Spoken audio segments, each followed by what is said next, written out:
The road stretched before me like an endless ribbon of asphalt, winding its way through a forest cloaked in autumn's somber hues. The sky, a dismal gray, seemed to press down on the landscape, reflecting the oppressive gloom that had settled over the day.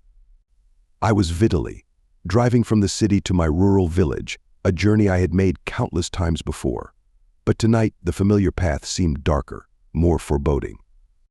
The city was a distant memory now, its lights swallowed by the encroaching darkness. The forest was alive with the whispers of wind rustling through the skeletal trees. The leaves, a patchwork of reds, oranges, and browns, crunched beneath the tires, their sound amplified in the eerie silence of the road.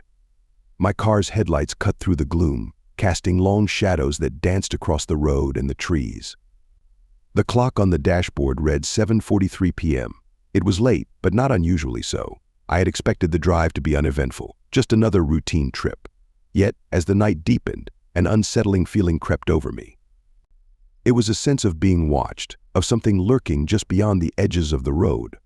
The fog that began to roll in only heightened my unease, its tendrils curling around the car like spectral fingers. The road twisted and turned, each bend revealing more of the foreboding forest. My breath fogged the windows as I shivered, despite the heater's efforts. I glanced at the dark woods, their thick trunks like ancient sentinels guarding against intruders. That's when I saw her. At first, it was just a fleeting shadow, a movement in the periphery of my vision. But then the figure emerged fully, and I had to slam on the brakes to avoid colliding with her. My heart pounded as I stared in disbelief. There, standing in the middle of the road, was a creature unlike anything I had ever seen. She resembled a woman in form, but was fundamentally alien in nature. Her body was covered in long, dark hair that fell in tangled waves around her. Her face was partially obscured by the hair, but her eyes, those eyes glowed with an otherworldly light. Her legs were not human but ended in hooves, thick and black, with an unsettling sheen. In a moment of pure terror, she darted towards the car, moving with a speed and grace that defied natural laws. I could barely process what was happening as she seemed to glide rather than run. I could hear the low, guttural growl that emanated from her, a sound that seemed to resonate with the very essence of the forest. I threw the car into gear and sped away, my heart racing as the creature pursued me. The fog thickened, swirling around the car and obscuring my vision. My headlights cast eerie, flickering shadows on the road, making it seem as though the trees themselves were reaching out to snatch me away. The creature kept pace effortlessly, her dark hair flowing behind her like a dark stream. Her hooves clicked against the pavement, a rhythmic and menacing sound that seemed to follow me no matter how fast I drove. The car's interior was filled with a palpable sense of dread, the air growing colder with each passing moment. Every turn I took seemed to bring me back to the same desolate stretch of road. The creature's presence was inescapable, her glow piercing through the fog like a beacon of horror. My mind raced as I tried to rationalize what was happening. Was this a hallucination? A nightmare made real? Desperation clawed at me as I saw no end to the winding road. The forest seemed to close in, its darkness pressing against the car's windows. I needed to escape, but the creature was relentless. It was as if the forest itself was conspiring against me, trapping me in this nightmarish pursuit. In a moment of sheer panic, I remembered the emergency brake. I yanked it, causing the car to skid violently. The creature, caught off guard, was thrown back, and for a brief moment I was alone. The forest was silent, the only sound the harsh, ragged breathing of my own fear. I looked around frantically, searching for any sign of salvation. The forest seemed to pulse with a dark energy, its shadows shifting and undulating. I knew I had to act quickly before the creature regained its advantage. As I gathered my courage and started the car again, I saw a glimmer of hope-distant lights through the trees. They were faint but unmistakable, a sign of civilization. With renewed determination, I floored the accelerator, the car roaring forward as the headlights cut through the fog. The creature appeared to lose ground, her form receding into the darkness. I dared not look back, focusing instead on the lights that grew brighter with each passing second. The road straightened out, and I could see the outlines of houses emerging from the gloom. I reached the outskirts of the village, the familiar sight of homes and streetlights offering a sense of relief. The car's engine sputtered as I pulled to a stop, my hands trembling on the wheel. I looked back toward the forest, but the creature was gone. The village was quiet, a stark contrast to the terror I had just escaped. The village was small, its streets dimly lit and deserted at this hour. I found a place to stop, my mind still reeling from the night's events. I tried to rationalize what had happened, but the memory of those glowing eyes and the relentless pursuit remained etched in my mind. Days passed, but the fear never fully left me. The forest was now a place of deep unease, a realm where reality and nightmare seemed to blend.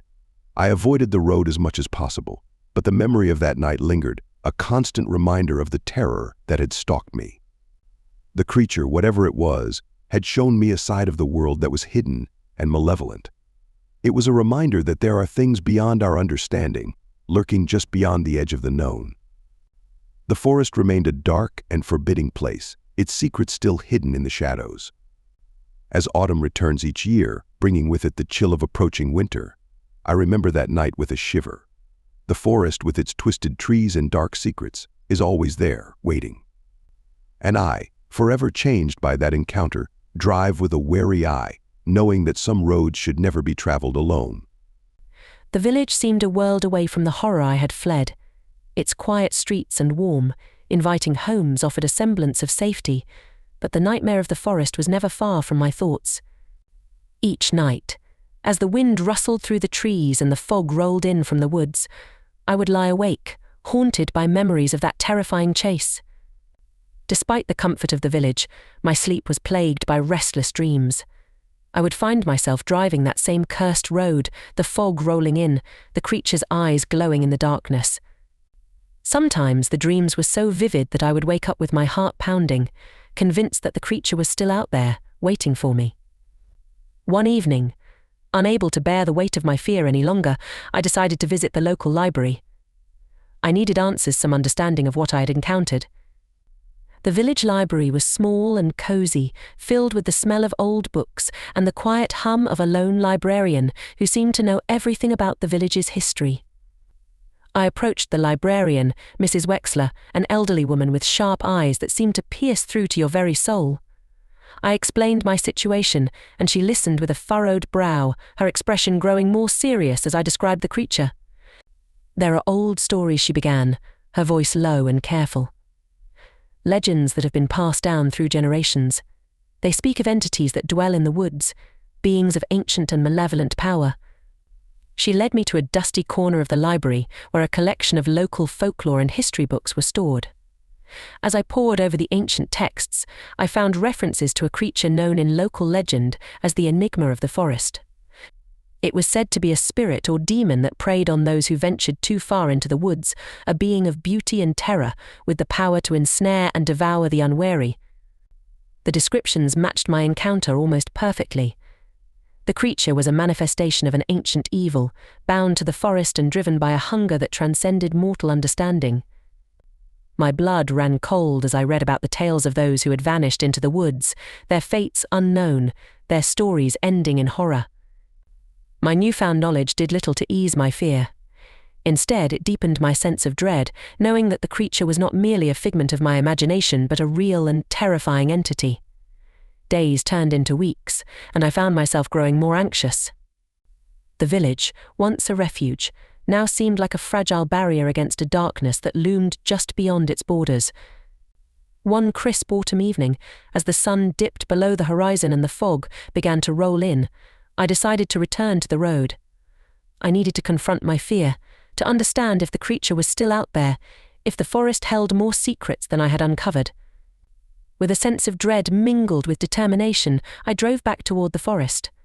The road seemed unchanged, the same winding path through the trees, the same oppressive darkness. As I drove, the fog thickened, swallowing the headlights and plunging me into an eerie twilight. My pulse quickened, and the shadows seemed to shift and writhe in the periphery of my vision. I reached the spot where I had first encountered the creature. The road was empty, silent save for the whisper of the wind through the trees. I stopped the car and stepped out, the chill of the air biting into my skin. I felt a strange pull, as if the forest itself was beckoning me to venture further. I followed the pull, my feet moving almost of their own accord. The forest was darker than I remembered, the trees leaning in as though to swallow me whole. The fog curled around the trunks like tendrils of a malevolent spirit. My breath came in ragged gasps as I pushed deeper into the woods, the sense of being watched growing stronger with every step. The path seemed to lead me to a clearing, a small, moonlit space surrounded by towering trees. At the center of the clearing was a strange, ancient stone structure, covered in twisted vines and moss. The air was heavy with an oppressive silence, broken only by the distant call of an owl. As I approached the stone structure, a familiar, chilling presence filled the clearing. The creature emerged from the shadows, her form illuminated by the pale light of the moon. Her eyes glowed with the same haunting light, her hair flowing like a dark river. But tonight, there was something different. The creature seemed to be waiting, as if expecting me. Her gaze held an inscrutable intensity, and I felt a strange mix of fear and fascination. She did not advance but stood still, as if allowing me to take in the full measure of her presence. "Why," I whispered, my voice trembling. "Why are you doing this?" The creature's eyes seemed to hold a deep, ancient sorrow. She opened her mouth, but no sound came out. Instead, a strange sensation washed over me, a feeling of understanding, of glimpsing a truth that was both terrifying and profound. The creature was not just a monster but a guardian of something far older, something tied to the very fabric of the forest.